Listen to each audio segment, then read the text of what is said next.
আৰু চৰকাৰৰ মাজত আলোচনা ইমান দিনে আমি এই বিষয়টো আলফা সেনাধ্যক্ষ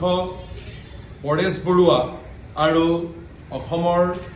মুখ্যমন্ত্ৰী ডক্টৰ হিমন্ত বিশ্ব শৰ্মা দুয়োগৰাকীৰ পৰা শুনি আছিলোঁ যে আলফা আৰু চৰকাৰৰ মাজত আলোচনাৰ এটা পৰিৱেশ সৃষ্টি কৰিব লাগে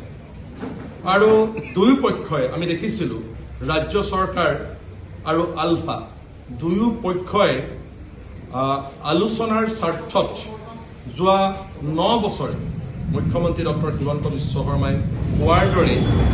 আলফায়ো তেনেধৰণৰ সাংঘাতিকভাৱে কোনো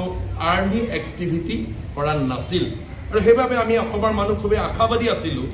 যে আলফা আৰু চৰকাৰৰ মাজত আলোচনা হওক আৰু এই গোটেই বিষয়টো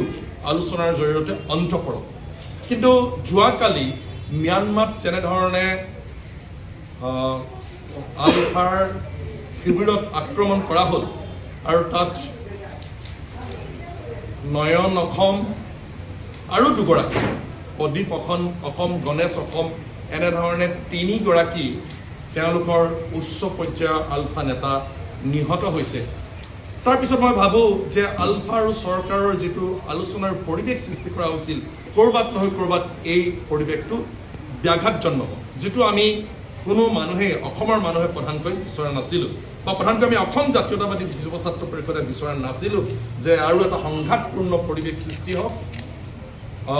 আকৌ অসম